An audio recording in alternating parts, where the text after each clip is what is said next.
You're listening to Your Two Cents, the podcast, made possible by Credit Unions of Atlantic Canada. Today, Sylvia sits down to talk to HGTV's Tiffany Pratt. Tiffany's made her mark by transforming people's homes into beautiful reflections of who they are, but her real key to success? Not blowing the budget. Tiffany shares her tips and tricks on how to style a home within your means. I'm so thrilled to talk to you today. You've been on Your Two Cents before. You are such an incredible designer, DIYer, inspiration, but you do it all on a budget, and I'm so excited to talk to you about all of that stuff today. Well, you're speaking to my heart because, as you know, design is one thing, but doing it in an affordable way where everyone feels like a beautiful life is accessible to them is my love language. Let's make it rain love here on this podcast. I love it. That's the perfect segue into my first question for you. What is your design motto? I don't have a motto per se, but I would enlighten anyone that's listening to follow their heart and do what they love and love what they love without anyone telling you that something's not cool or out of style or off trend, that wherever you live and whatever you do is perfect and just as it should be. And you should fill your space in your life with things that bring you joy and make you happy every single time you walk through the door. I love that. And I think we're so accustomed to scrolling through a feed or looking at Pinterest and trying to match all the things that other people are doing. And Right. sometimes you just love something without rhyme or reason. And why can't that bring you joy? Well, everyone's spaces we're so conditioned as human beings to live a certain way and have our homes look a certain way. We can't help it based off of what's happening with magazines and social media. I'm a huge, huge proponent for looking at the shape of whatever object it is and thinking of multiple uses for what that one thing could be. Living outside the box, like, are we putting the ping pong table in the dining room instead? We're living our life the way we choose it. It doesn't have to look like a proper living room. It doesn't have to look like a proper kitchen. If it functions the way that you need to for your life, it's perfect. And that's where I think it's important to stop looking at magazines for what everyone else is doing and start looking around your home for things you already have that you could re-love, because so often we've made incredible decisions or we're surrounded by beautiful things and we need to re-look at them and understand that maybe if it's in a new room or if it's painted a new color or if we put a new surface on it, magically, not only does it have new life, but it has new purpose and we can reimagine a room around it and we're not spending a fortune, which is what it's all about really. Because if you think you're going to spend a fortune on design, you're likely not going to do it because there's so many incredible things to prioritize in one's life. And to live a beautiful life and to have a beautiful home shouldn't be something that hinders you from doing all the things that you want to do.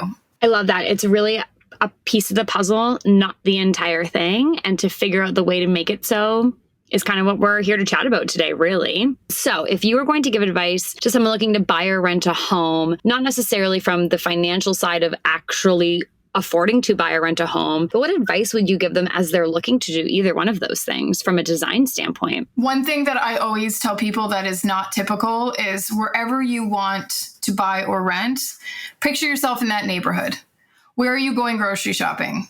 Where are you doing those everyday errands? Where are you parking your car? The day-to-day stuff is so often overlooked because we fall in love with four walls of a property and not necessarily the lifestyle that it's surrounded by. And outside of just really taking yourself through the day-to-day paces of where this space is, I always recommend to any one of my clients that they live in the space for anywhere between a month to 3 months before they hire anybody to help them understand how to reimagine the space. Because you can't just start building and redesigning and decorating and investing in anything until you've had some time to decide, like, where do I want to hang my coats? How much storage do I really need in my closets? What's really happening in my kitchen? And that stuff takes time. And to live a beautiful life also means to live an organized life and to know where things go and where it properly needs to go after living there is essential, because you can't just assume based off of what you've seen on social media or what you've seen in magazines. Oh, well, this is the way a proper kitchen should function, especially if you're living in different parts of the world, bigger cities, we have smaller spaces. But the same could happen when you're living in a big country home. There's lots of space to work with, and it's ways to fill it properly without breaking the bank. Let the home reveal itself to you, both inside and out, so that it feels like a fit. So when you go to invest, not just financially, but emotionally, you know that it's the right decision. And they're tied together. I mean, if you go and invest financially before you know what you really need, you're making decisions that are going to impact you. If you make an emotional decision too quickly, it is going to impact you financially. You might have to buy something new or spend money on getting something customized to fit a space that you didn't get to know well enough. So I think that's a really important thing to note as well, too. And I think people are so pressured to go, oh my gosh, this room is empty. Let's fill it up right away. That's a big financial commitment. Buying furniture, furnishing a home is not an inexpensive endeavor. So why would you rush that? Well, rushing is always just to hurry up and start living the way that you think that you should be living. When you take the pressure cooker off yourself to stop doing what you think you need to do, then what you really could be doing that's truly you reveals itself. And so often this is what inspires me as a designer. I can design myself out of a paper bag. Picking colors and making something beautiful is not the trick. The trick is to design a space that is truly reflective of the person, the family, the couple that lives there. And those decisions, those colors, those textures, those placements, that furniture, where it goes, all that is so personal. And that's why this really important mesh time with a space, a property, an apartment, a home is so, so, so important. Once you've done that, then the fun can begin. And always, always, always, I tell people, collect things off the street, go to thrift stores, check out your local restore, hang out in your parents' basement, go to your grandma's house. There's always something that somebody has that they don't want anymore. And we can put it into play, or you can put it into play in any space in your home with a little coat of paint or a fun reimagine. And that's very much how I've started my career, was showing people in their existing homes and apartments just to mix master things differently, put things in a different room or do it differently than you've seen it. And that's what started to really propel my style message forward in the design world, which was not that we have to empty your house and paint it all white and make it look the same. Let's love the things we already have. I love that. And I think it's interesting because now we're all of a sudden seeing mid-century modern as all the rage. Well, when I go to my mom's house, she has rattan and the gold lamps and all these things that didn't actually look dated. She styled them beautifully in her home, but they are original to this sort of idea of time that people are going crazy about. You go on Facebook Marketplace and Kijiji and all these places, people are making a killing off mid-century modern. And my mom, I was like, I love that thing. She's like, want it? Take it. Like, happy to pass along things that she's spent so much time loving, that are in great shape, that have a new life in them again, that she's done with. And I think that's a really fun thing to do, is that all of a sudden you're sort of handing things down generationally, and the things that you have aren't just plucked from a store. They're connected to the heart some way. And I think that's really special. I love being able to look around a room and go, oh, we did that project together, or that thing came from this place that means something. And maybe I'm a sentimental fool, but I just think that there's a nice mix. Yes, I have new things in my home, but I also have lots of beautiful things that have a lot of meaning behind them that were free in a lot of cases. Free is a magical word. Upcycling is a magical word. Reusing is a magical word. And the other thing I always think about, especially in design, and I know you know this, is the lack of waste when you do those things is just so incredible. Because right now everyone knows about fast fashion, and it exists in interior design. There's a lot of fast fashion in interior design. There's so much that happens when people tear things down to start brand new, and so much waste occurs in our industry. So when you're looking at things and you're reusing them, you're also really, really contributing to a greener footprint in the world that we're living in. And that's where it's at, as far as I'm concerned. I'm always thinking of every little last detail. Like, if you're taking something apart, like right down to the light bulb, let's save that light bulb. Let's do what we can, because everything can be reused. I love it. When you're in a new space, so whether you're renting or buying, if you are going to jump into a design overhaul or a big renovation, you talked a little bit about getting to know that space 1 to 3 months before you really dive in. How do you even start to tackle something like that? I'm doing it right now in a secondary apartment that I've rented, and the place is not been touched in probably 12 or 13 years. And we're living in a over 100-year-old building. And it's absolutely needed the TLC of giving it a fresh coat of paint from top to bottom. Ceilings, floors, walls, covering holes. I'm tiling over top of tile in the old bathroom. There's a lot of things that, depending on the age of the building, you can tackle. Depending on how much money you want to spend, it really just turns into rebuilding and revitalizing the carcass. So the overall surrounding walls of anything that you're going to be living in is the first place to start. So think of your floors, if you want to replace them, if you want to sand them and repaint them, if you have to replace tiling. All that stuff to me is the stuff you want to be dealing with before you move any furniture in, because it's such a pain to try to move your furniture around that type of a renovation. Same with painting. Light fixtures nowadays are so accessible and easy to find. Just a simple replacement light fixture can really change the game. So is a really handy dandy cleanup. That's one thing that I preach the power of, which is just taking a little bit of elbow grease and polishing up those windows and breathing new life into a space by just cleaning it properly. The second level of that instruction will always take me to appliances, just to make sure that you're thinking of things that, you know, the baseline everyday functionality, washer, dryer, your dishwashers, your commonplace appliances, all that stuff's really important to focus your budget on, because you don't want to be thinking about that once you start living.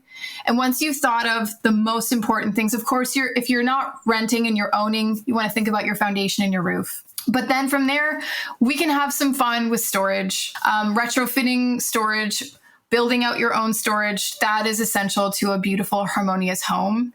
So think about what you've got, think about what you can purge, think about where it goes.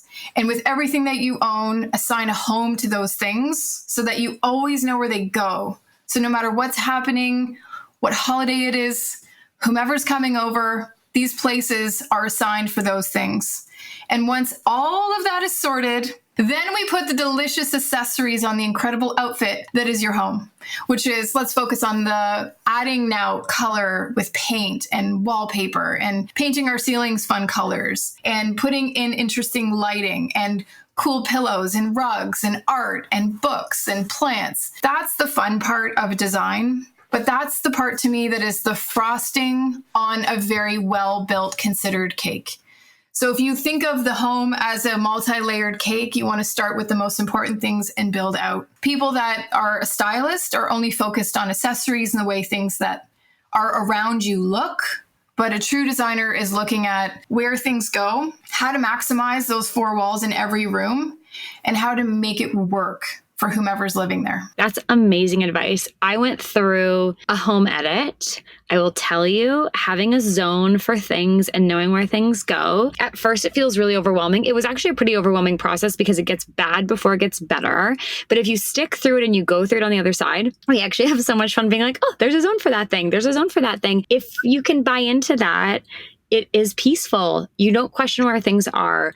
We are renovating our house right now. When we went to put everything in storage, it was the easiest packing job of our lives because we'd already purged everything. And you also don't want to bring things back into your house once you've gotten rid of things. So that feeling of freedom of kind of going to a more minimalist lifestyle. I'm not a minimalist. There's people who are far more minimalistic than I am, but it was so freeing. And then to know that when we come back into our house when it's ready, they'll have zones for those things as well too. And it really is, it seems like I think we used to get cornered as A-type or so, particular. It's just one thing you don't have to worry about anymore. Absolutely. And as you know, it's a headspace. You have to gear yourself up to get into that headspace of really deep diving and looking at your stuff and saying, do I use this? Do I love this? Do I need this? And when they do not make any one of those things, do not make those three questions happen or come alive, they're gone. And that's been some work that I'm currently working on right now. My life is in pure chaos because I'm recently married and we're doing this mini reno next door and I'm trying to integrate my husband's stuff into a space that was formerly mine. And we're going through everything, my stuff, his stuff, kitchen stuff, everything. And we're amalgamating. And those are really powerful, fun things to do because you're mixing up your stuff, but you're only keeping the things you're going to use. But the other side of all of that editing comes the freedom. And I think it's really, really hard to do. But once you've done it, you become very mindful now seasonally. When things come into the house, you get gifted something, somebody gives you a new whatever, you start to become very aware of acquiring. And that's one thing that I'm always doing is cycling things. If I know I'm not going to wear it, if I know it could go somewhere, I'll give it to a friend. I'll donate it, whatever it is, because there's only so many things one person could have that really bring them joy. Let's get honest. For real. And also opening a cupboard and seeing organization and clean is so good for your brain. Also your wallet, when you're not constantly just, oh, that's a cute mug on a shelf at Winners. You don't probably need that mug. Admire it for what it is on the shelf and maybe walk away from it unless it really is going to bring you joy. I don't find myself grabbing at the, oh, that's on sale, I'll just get it because it's cute. I really think about if that thing actually has a home. And more often than not, I go, actually, I'm going to pass this time. So I've been a bit better about impulsive buying since I've edited my house. Yeah. And you also realize how much space you have. And I think that that's essential. It becomes less about the thing you're buying and more about, do I actually have a place for this? Yeah, absolutely. If you're living in a small space or if you're living in a big city or if you're in a small condo, that's, as far as a designer is concerned, that's one of the main things that someone like myself has to really get honest with their client about is how much do you want to spend in properly storing all the stuff that you have. And to spend on organization is a great, great way to spend, but it's very costly. And you ask yourself, what's more important, the stuff or the costly built-in? And you start thinking, do I want to spend this money on a built-in to house the stuff, or do I want to go on that really cool trip? These are the things that go through my head. And not to say that design isn't important, and not to say that I don't have clutter in my house, and not to say that I don't have little things that I love, but it creates a mindfulness around the collecting, which is really, it's a practice. And that's just like going through and editing your home. It's a headspace and you have to gear up. My husband does not like going through his stuff. He doesn't organize like I do. It doesn't bother him the way it bothers me. So, you kind of have to do a little bit of a push and pull. He lets me be the crazy organizer that I am. And I appreciate that he's so relaxed about me being this way. Hey, the yin and the yang, it's the best. Ever wonder what sets Atlantic credit unions apart from the big banks? Well, they do banking a little differently. They have all the products and services a big bank does, and sure, they have fees, but they invest their profits back into their communities, which in turn benefits their members and their families. When you're decorating your home, what is something you think you should splurge on? First thing that comes to my mind is always wallpaper, because buying wallpaper is one thing and how much you need of it, depending on what space you're putting it in. And the repeat of the paper is one beast. And then the final beast of it is proper installation. And that in and of itself, those 3 steps of the wallpaper game are not inexpensive. Right.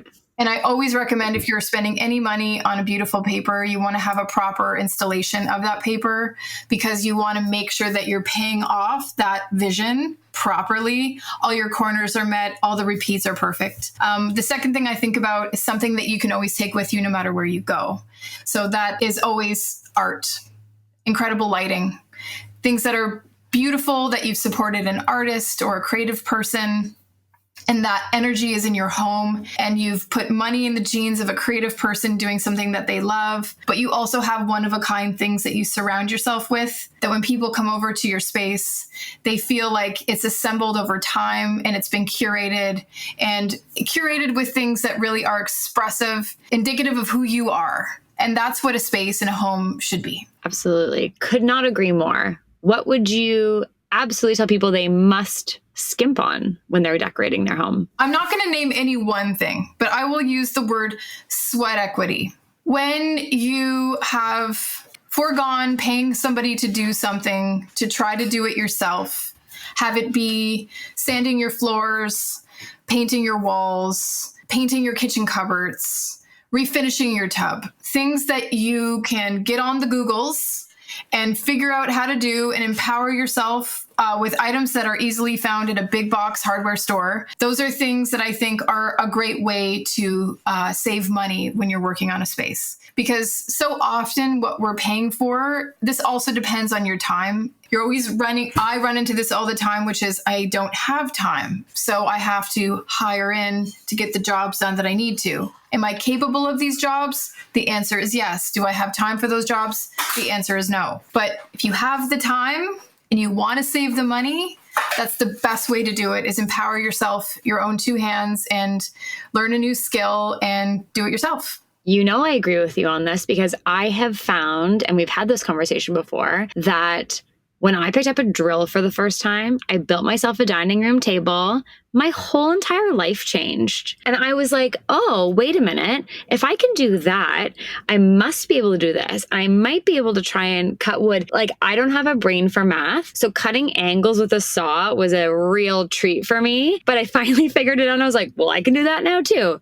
Don't ask me to do complicated angles, but I can do the ones I need to do to make a triangle shelf. So I've now built beautiful shelves for my friends when they've had babies. I've built beautiful shelves for my home. I built a dining room table, coffee tables. People don't understand, especially when you sit and work at a computer all day, or you're running around doing things and you're constantly busy and your brain's all over. When you are working on something in your home, it is a single focus of the thing you are doing. And so I would argue, I don't have a lot of extra time either, but if you make the time to do something like this, the payoff is so rewarding. And I will argue, it's not just that you get empowered about working on your home. I changed my perspective on, oh, I can go and lift that thing I didn't think I could. Oh, I can go and try and do that new thing. I learned how to drive a stick a couple weeks ago because I was like, you know what? The time I didn't know how to use a drill, I figured that out. I don't know how to drive a standard car and I need to learn. I could probably do that. And I did. So it kind of unlocked this like superpower within me to go, I can try that. I can try that. And now I want to do everything myself.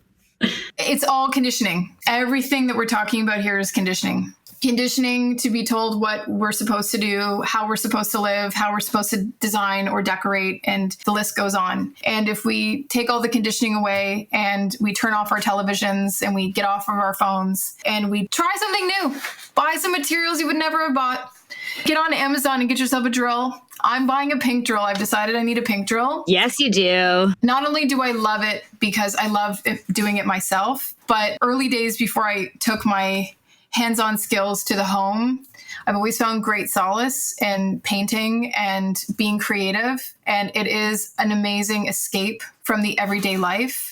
And it is, studies have shown when you activate two hands at the same time simultaneously, you're activating both sides of your brain, which does make you feel calm.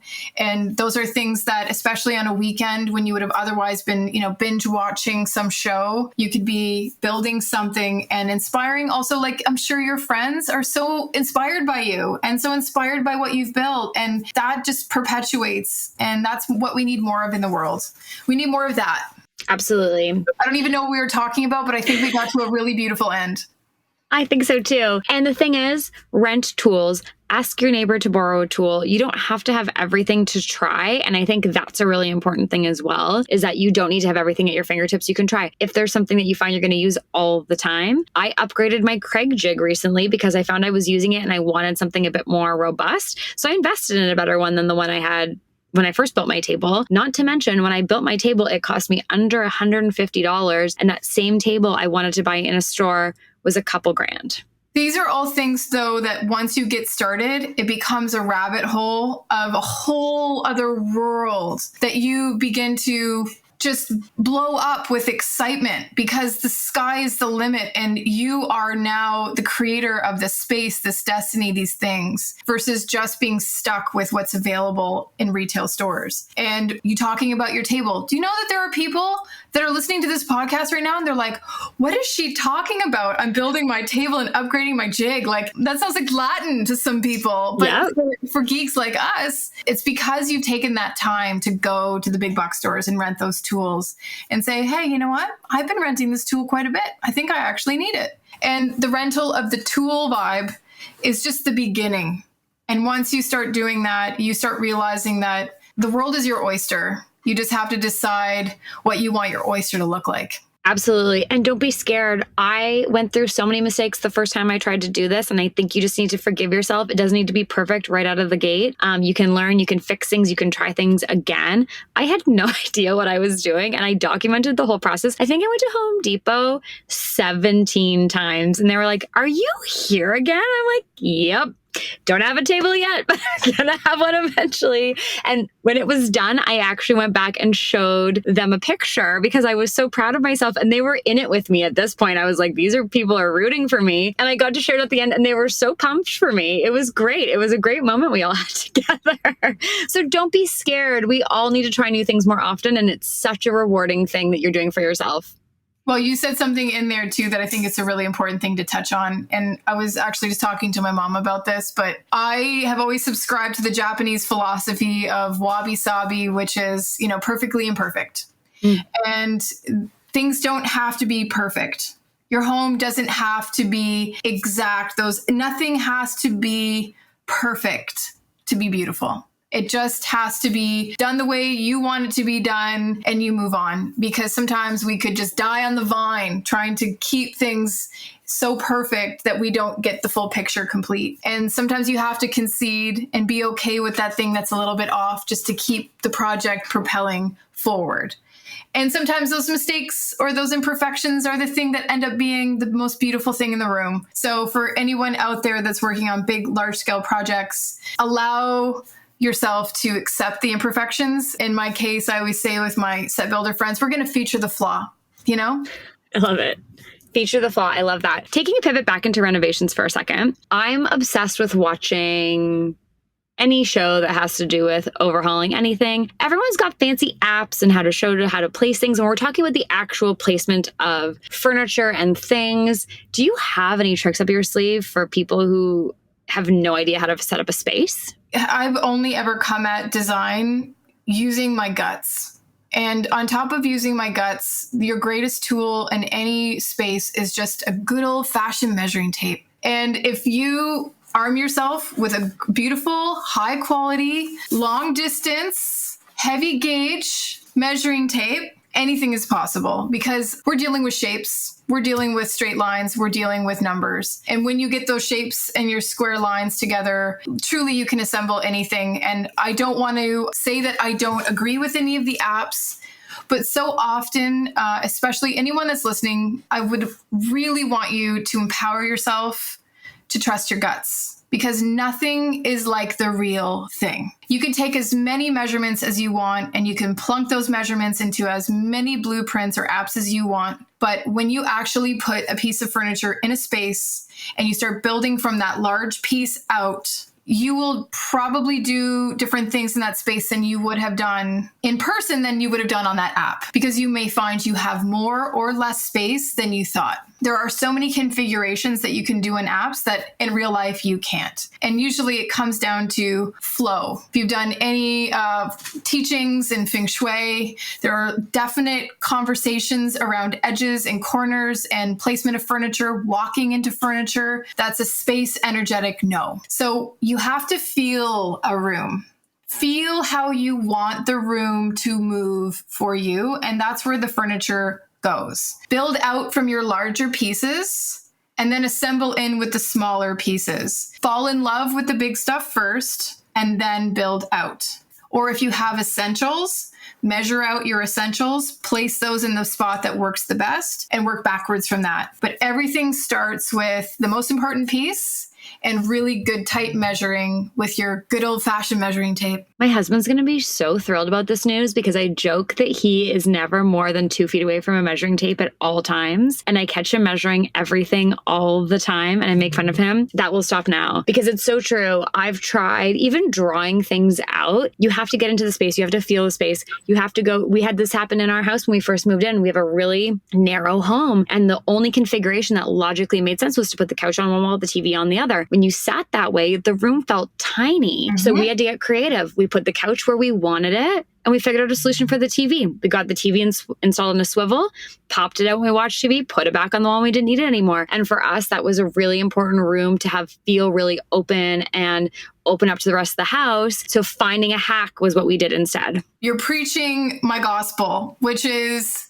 So important to feel a space. So important to put things where you intuitively want to put things. This goes back to rule following and programming. We think this is the logical place to put this big piece of furniture. But it's amazing the possibilities inside of a room when you actually do it differently. And I think that it's so exciting to hear you say, we pivot the television, we put it back. Because the world actually seems to build a room around a television quite a bit. So if you take that television out of the equation, what are you going to do instead? And that's a really great question to ask yourself. But please don't get mad at your husband, because I have 2 measuring tapes in my purse right now. I'm like a measuring tape. I feel like I'm a squirrel, and I'm always squirreling them into my purse just in case. So I'm going to go buy him a better one just to make up for all of the times I've made fun of his measuring tape addiction. It's really, really important. Also, I think it's important to just ask people where they find people who've helped the hacks. The guy who hung our TV in an unusual place, in an unusual way, came as a reco from someone. And when he showed up, he's like, yeah, anything is possible. But I never thought to call someone for that sort of service, because we can hang a TV physically. We just didn't know how to hang a TV in the way we needed it to. So I think sometimes you do need to hire in and get someone to help you solve that problem if it's going to let the room be the way that it wants to be. And I'll tell you, I never regretted doing that. We ended up doing it in another room as well, too, because we love watching TV in our house. So for us, it's super important to have TVs in certain places, but it's also really important to have a space that we really love. So I'm really glad that you approve of that methodology. It makes me feel wonderful. I love it. And not only do I love it, but it's so imperative that you feel happy in your home. The placement, like right now, just hearing you talk, you're happy in your home. And that's what it should be, a happy home.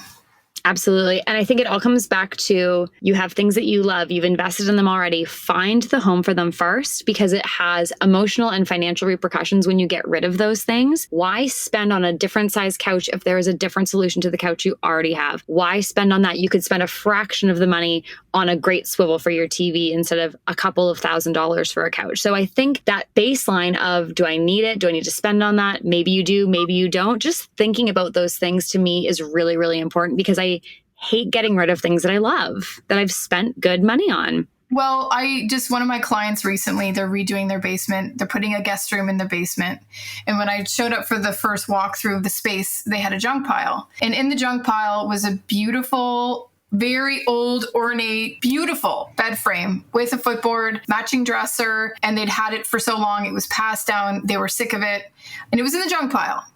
And I walked past it, we had the conversation, and at the end of our talk, and I was like, and why are we getting rid of the beautiful furniture at the front of the house? And we've had the whole set sprayed out in this beautiful bluey black color, and it is truly breathing life into the room. And it's this incredible, happy set that just blows your mind. And this was going to be in their trash pile. So wow, spray something a new color, you put it in a new place. Someone else sees value in what you have. And that's the part that I always think is fascinating. When you put something up on Kijiji or whatever, and immediately that stuff gets scooped, does that not make you think, somebody else sees that this has value? And you don't want them to know. If I'm on the buying end, I'm like, I'm not telling you how great this is because I want it now. You feel like that. And so really, I love the idea of, I think this way for fashion, shop your closet, shop your home, walk around and make sure, shop your parents' home, find the things that are already there.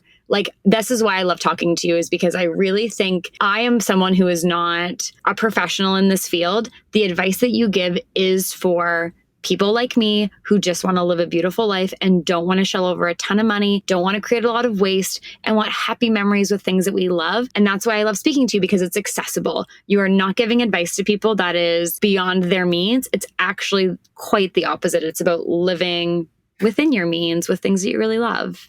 Well, if you were to circle back to your first question, which is, what is my motto? That's my motto. I think everyone deserves to live a beautiful, happy life. And the way we get there can be simple, and the methodology that you take and your style is all your own, but empower yourself, use your two hands, and try to have a little fun along the way. Well, I can't imagine a better way to end this conversation. I have goosebumps. Thank you so much. What a pleasure talking to you. I can't wait to go tackle my next DIY project. I will tell you what it is as soon as it's finished. I want pics. Text me up. You know, we're texties now. So yep. I want you to send me all those process pics, because that to me is like, that gets me way more hot and bothered than anything else on this planet. I love it. You will be getting process pics. Don't you worry. And thank you so deeply for being such a support and for having me on and thinking of me to put me on this podcast. It's a true pleasure to see you and talk to you and have you in my life. And I hope that anyone out there listening just knows how lucky they are that they found this beautiful podcast of yours. Thank you. That means the world to me. Thank you so much, Tiffany. Such a pleasure. And I'm sure we'll be chatting again very soon. Sylvia, until then, keep building and being beautiful. You too, Tiffany. Bye for now. Bye. Jonathan, we've got one thing in common. One thing. What is it? We love a good home reno project. I sure do, and I know you do too, but I think we also know that jumping into a home reno, we know this from experience, isn't something you should take lightly. It sure isn't. I am living proof that doing your homework before you pick up a hammer is so very important. That's why today's Gimme Credit tip of the day is to check out our show notes or go to honestmoney.ca for Atlantic Credit Union's tips on picking the right contractor.